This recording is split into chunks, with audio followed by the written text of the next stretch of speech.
Moving to the UK has taught me how friends can quickly become enemies. 2 years ago, I wanted to relocate from Nigeria to the UK. I had a friend who was staying in the UK already, so I chatted her up. Though we were really close, we always talk. I messaged her, I said, this is my plan. Or what do you think I should have? How much? I need an agent that did your own so nobody can scam me. Connected me to the agent that did her visa and everything. I talked to the person. The person told me how much I need to have before I start preparing.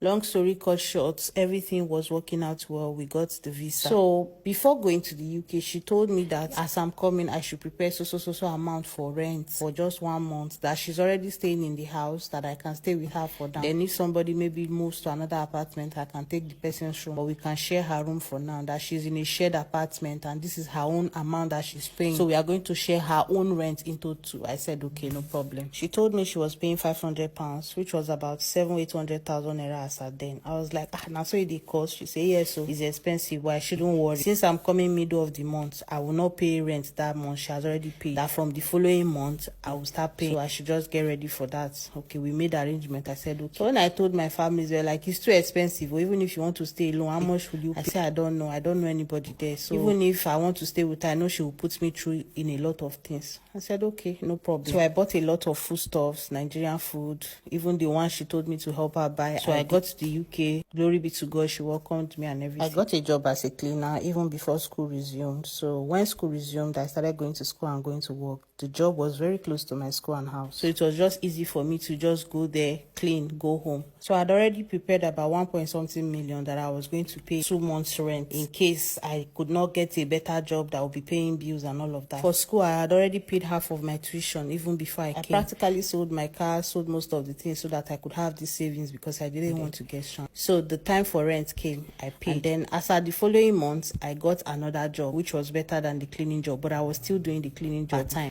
So I was just doing everything with school. I will tell you for free, UK is not easy. It is not easy, especially as a beginner. But I didn't know that my friend was a pathological liar. She lied to me about everything. The amount she told me we were going to share, which was £500. Her own rent in that whole house was £250. I don't know if she thought I was stupid. I didn't even spend up to 1 month. When I asked somebody, how much is the rent in this place, the whole house? The person told me. I said, okay, this is 4 bedroom. How many are you people sharing it? He told me. I was like, so our own is £250. He said, this yes.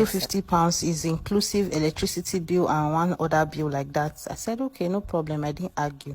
So I messaged the agent that she gave to me. I asked him, I said, my friend told me about the court. So how much is your court? Because me, I want to give somebody to you. My friend told me that you gave her a court. I just used my brain. And then he told me if the person bring 1.5, my own court is 500,000. So I knew that she got 500,000 naira from my own money. After finding this out, I met some friends at school and I told them I was looking for an apartment and I got an Indian roommate. Long story cut short, I moved out to a better place, and this place I'm paying £200. £400 is the entire rent. We are sharing it together. So when I wanted to leave, she was like, this is not the agreement. Now why are you leaving so soon? And I told her we didn't have any agreement. She told me you are going to house me temporarily until somebody moves. Me, I don't like staying with somebody, and you know, I just made up a excuse. I never confronted her one day about how much she collected from me, how much was the rent. No. It was not necessary because aside that, she taught me a lot of things on how to navigate in the UK. But let me advise somebody out there, it is better to come to UK without knowing anybody than relying on friends to help you do 1 or 2 things, because this is not the first time I have heard that friends will cheat your way out. Every tip you need to learn before coming to the UK is online. Just do your research.